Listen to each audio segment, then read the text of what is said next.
नमस्ते दोस्तों। Bharat is my home और यह टेक्स्ट रेनबो पार्ट 2 में है। तो इसकी हिंदी है भारत मेरा घर है। और मैं अब समरी प्रारंभ करता हूँ, यानी सारांश।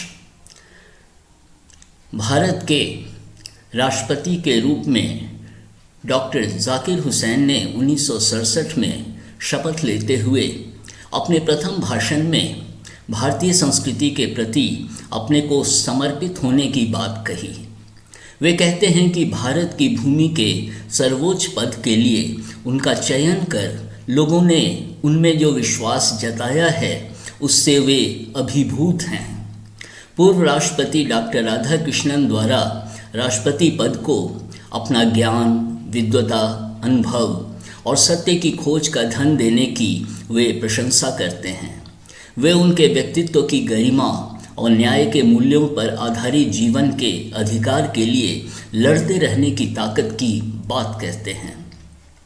भारत को डॉक्टर जाकिर हुसैन एक युवा राष्ट्र कहते हुए देश के संविधान की बात करते हैं, जिसे भारत के स्वतंत्र नागरिकों ने इतिहास में पहली बार अपने को दिया है। वे अपने को भारतीय सांस्कृतिक मूल्यों के प्रति समर्पित करने की बात कहते हैं। वे कहते हैं कि अतीत मृत और स्थिर नहीं होता है, बल्कि सजीव और गतिशील रहता है और हमारे वर्तमान की गुणवत्ता और भविष्य की संभावनाओं को निर्धारित करता है।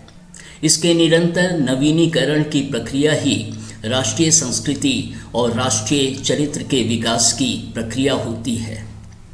वे कहते हैं कि शिक्षा का उत्तरदायित्व है कि इस निरंतरता का ध्यान रखे। शिक्षा राष्ट्रीय उद्देश्य का मुख्य साधन होता है और शिक्षा की गुणवत्ता राष्ट्र की गुणवत्ता में निहित होती है। डॉक्टर जाकिर हुसैन भारत की प्राचीन संस्कृति में अपनी निष्ठा जताते हुए उसकी समग्रता के प्रति पूर्ण रूप से समर्पित होने की शपथ लेते हैं। वे कहते हैं कि समूचा भारत उनका घर है और सभी लोग उनके इस परिवार के सदस्य हैं। वे कहते हैं कि उनका यह परिवार बड़ा है और बड़ी तेज़ी से बढ़ता ही जा रहा है।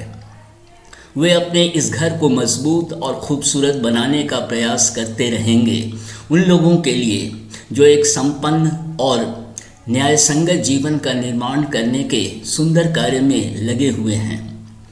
डॉक्टर जाकिर हुसैन सबों को राष्ट्र निर्माण के कार्य में गंभीरता से हाथ बटाने को कहते हैं, जिससे लोगों के जीवन का संपूर्ण भौतिक और सांस्कृतिक निर्माण हो। वे अपने लिए ही नहीं बल्कि समाज के लिए भी कार्य करने को कहते हैं, जिससे एक सुंदर, गरिमापूर्ण और न्यायोचित समाज का निर्माण हो सके। वे कहते हैं कि बिना सामाजिक सामूहिक अस्तित्व की प्रगति के व्यक्ति पूर्ण नहीं हो सकता। वे कहते हैं कि यह दोहरा प्रयास हमारे देश के जीवन को एक विशेष आकर्षण देगा, क्योंकि फिर राष्ट्र हमारे लिए सिर्फ शक्ति का ही नहीं बल्कि नैतिकता का भी संगठन होगा, जो महात्मा गांधी से मिली विरासत का एक अंग है। वे लोगों में विश्वास व्यक्त करते हुए कहते हैं कि वे इस कार्य के लिए आवश्यक ऊर्जा लाएंगे और इस कार्य में सहयोग देना उनका सौभाग्य होगा। धन्यवाद।